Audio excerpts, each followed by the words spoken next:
guys, welcome back to my YouTube channel. If you're new here, welcome. My name is Melissa, and I do true crime on this channel. So if you're interested on all of that, go ahead and subscribe and also hit that bell to be notified when I upload a new video. Today is Friday, which means we're talking about new missing children case. On Monday, I don't know if I'm gonna upload on Monday. If I do upload, it's gonna be probably at night. If not, it's gonna be in the morning, just because it's Halloween and I do want to post my last October video, and then I will let you know what I will be talking in the month of November. I have the list, I just don't know where my list is at. It is somewhere. I found my list. This is my list. This is my, I write all my current stuff. So on November, I will be talking about.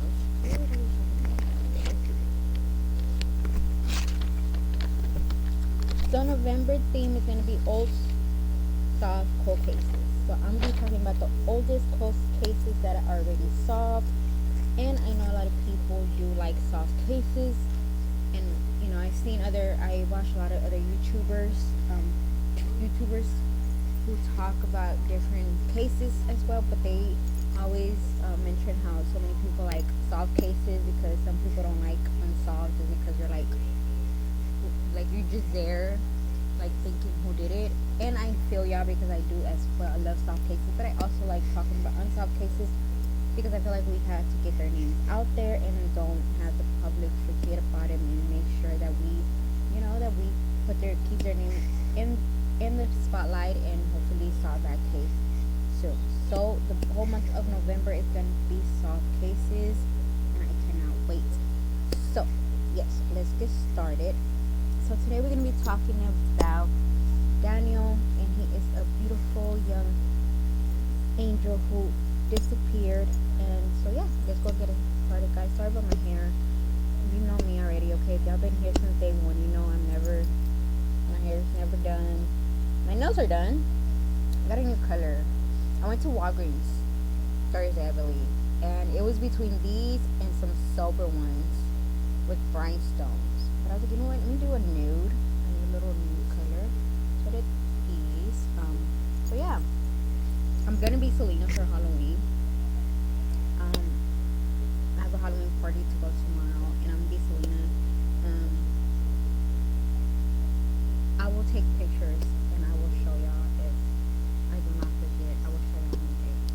But yeah, let's go get started. Start with my intro. So, okay, so it's the murder of Daniel, but it is also the disappearance. Y'all will hear the story, and y'all will understand.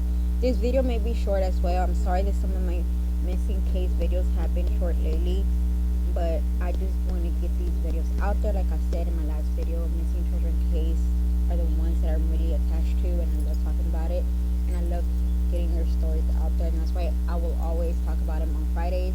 So these are their days. If I don't upload on, and it's occasionally, it's because something happened, but yeah, I would always let y'all know.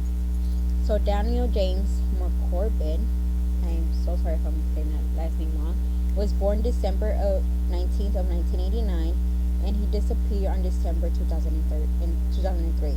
Was an Australian boy who was abducted from the Sunshine Coast, Queensland, on the December 7th of 2003 when he was 13 years old.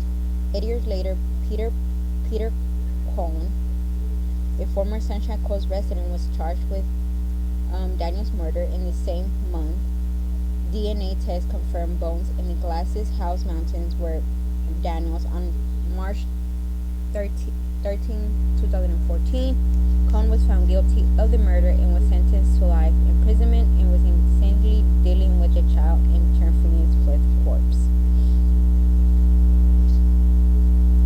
So Daniel was abducted from an unofficial bus stop under the Keeley Mountain Road overpass in the Woonbai district of the Sunshine Coast, approximately 2 kilometers north of the Big Pineapple, on Sunday, December 7th of 2003. Witness reports seeing Daniel at approximately 12:10 p.m. under the overpass.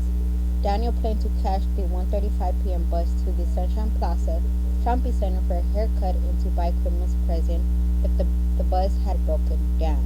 When a replacement bus eventually arrived, it did not stop because it was behind schedule and the stop was unofficial. The driver rodeoed the depot for another bus to go and pick up Daniel. The driver and another witness later reported seeing two men near Daniel. When the second bus arrived 3 minutes later, Daniel and the men were gone. Daniel's disappearance was one of the most extensively investigated crimes in the Queensland Island history. By December 12th of 2008, reward of $250,000 from the government and $150,000 donated privately had been offered. The private reward expired at midnight on May 31st in 2009. That day, the 7 Network reported that the unknown pedophile Douglas Jack White could be of interest to the police. Jack Wade had been released from prison 1 month before Daniel's disappearance. The Queensland government came under criticism over Jack White's release. Independent Queensland MP Peter Willington claimed the Supreme Court had presented clearly evidence of Jack's risks of reoffending. This policy permitted civil liberties groups to call for laws banning media outlets from naming people linked to the criminal cases. Early in the month, a full-size clear model of a man believing to be involved in Daniel's abduction was placed at the spot where he disappeared. Within a few days, more than 300 tips were received. In July 2009, Daniel's parents called for a coroner inquest into his disappearance. Of particular interest to the family were several criminals who had told police they knew who killed Daniel. A coroner inquest was held between October 2010 and April 2011. The inquest called a witness, the bus driver who had failed to stop for Daniel at the overpass, a woman who had seen a man loitering near Daniel, and several persons of interest. On August 13 of 2011, after an extensive Mr. Big police operation, police took Brett Peter Cohn into custody and charged him with Daniel's murder, child stealing, deprivation of liberty, intensive treatment of a child under 16, interfering with the corpse, and other offenses after having led undercover detectives to Daniel's remains. In 2006, Cohen had been interviewed over the Daniel case and had admitted to police that he traveled along Keeley Mountain Road on his way to purchase a marijuana from a drug dealer on the day of their disappearance. Cohen confessed to having seen and approached Daniel to offer him a lift to the shopping center, having parked his car in nearly car park the church he attended. Around this time, a white Mitsubishi Pajero was sighted from a property on Brusler land. The vehicle was delivered to have been involved in Morcombe's abduction after a witness at the Corleone inquest reported seeing a vehicle of similar description parked 100 meters north of the site where Daniel was last seen. On the 21st of August of 2011, 2 shoes and 3 human bones were found at search site of the Glass House Mountains. The shoes were similar to the ones that Daniel was wearing when he disappeared. Underpants and a belt were also found. However, Daniel also owned a distinctive Phoebe-style pocket watch with a dent engraved on it, which has not been found. By the end of the investigation, 17 bones had been found, including a rib, hip, leg, arm, and a vertebra. They were all confirmed as belonging to Daniel using DNA from his toothbrush to make the match. As a result of the finding, Daniel's funeral was held at St. Catholic College on December 7th of 2012, and more than 2,000 people attended. On February the 7th of 2014, Cohen was ordered to stand trial. He was charged with murder, intentionally dealing with a child under the age of 16, and improperly dealing with the corpse. The trial at the Supreme Court of Queensland began on the 10th February 2014 under Justice Rosalind Keesum. The prosecution closed its case on March 7th. 116 witnesses gave evidence and over 200 exhibits were tendered in evidence. Cohen pleaded not guilty and declined to give evidence. On March 13th, 2014, Cohen was found guilty of all charges. Cohen had 2 previous convictions for child sex offenders. On March 14th of 2014, he was sentenced to life in prison with the possibility of parole after 20 years.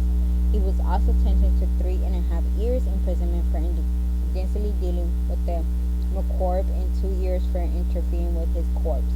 Though sentenced to be served concurrently, Judge Rosalie said, "I don't think he should be released in 20 years' time, which could affect Cohen's prison term."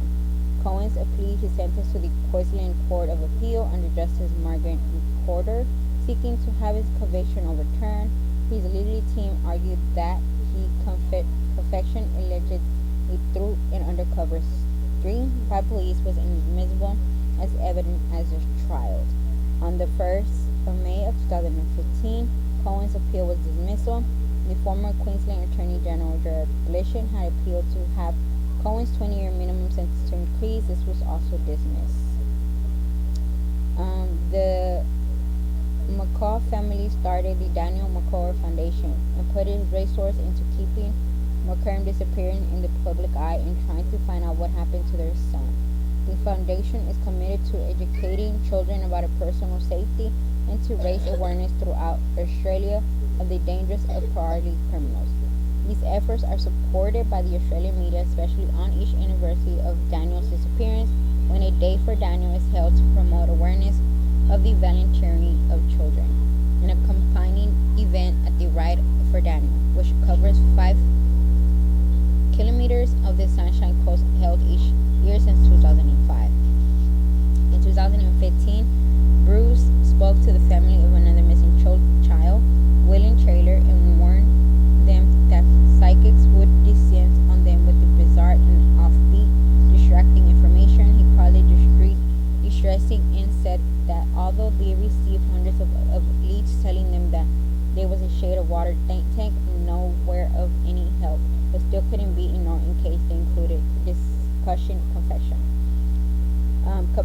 Capturing Dave from CCTV ATM cameras was more hopeful, as once the police have a person of interest and may help disprove an alibi.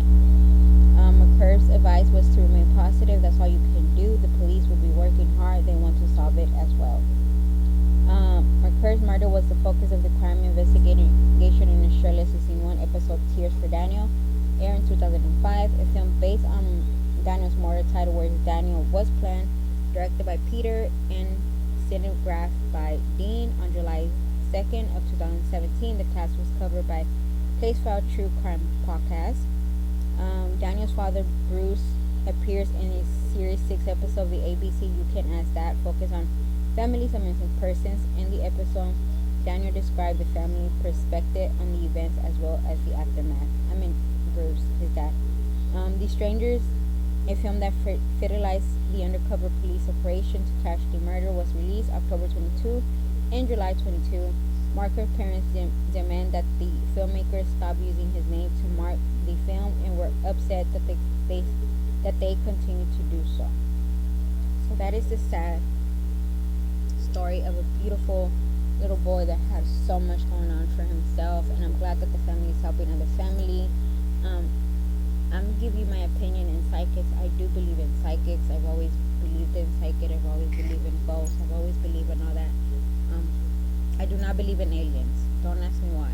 Don't like, Melissa, why do you believe in ghosts but you don't believe in aliens? Don't ask me. I just don't believe in aliens. I do believe in ghosts and I do believe in psychics. But when it comes to psychics, you really have to be smart and do your information, do your research, because there are some psychics that will come to you with bad intentions, and there are some that will come for you with good intentions. You just have to know the difference. I do want to do a video of psychics and tell y'all the difference. What can you look for? To put your how can you tell they're being fake? And I actually do have I have a friend who is a psychic. I may ask her some questions, see if she can give me the ins and outs, and how can I can help you for you to tell if they're fake or real, so you won't be spending that much money on them. Because I feel I don't, like I said, I do believe in them, but you have to be very, very careful and look for that red flag. And when when you hear all these stuff that they tell you and everything, it is out of the world. But if you want me to do a video, um, leave a comment and leave me a comment, and I will find a date and time to do one just for y'all. And I will, you know, I will answer all the questions that y'all have. But like I was saying, I'm so happy that his parents are doing something good and teaching other parents and kids and stuff how to stay away from, you know, from danger. And I feel when it comes to these type of crimes, especially, um, I'm not from Australia, but I don't. I'm assuming they do the same thing because I know here in the United States, when it comes to um, got people, children molesters, child molesters, they do not get that long of a sentence. There has been cases that they don't get sentenced at all; that they just get um, probation, and I don't think it's fair, and I think that these people should get more sentenced and should not ever be out of prison because once it's a child molester, it's always a child molester. They're not gonna change. Just because you letting them out on the streets, does not mean they're gonna change. And it's just really sad. But I will see y'all on Monday.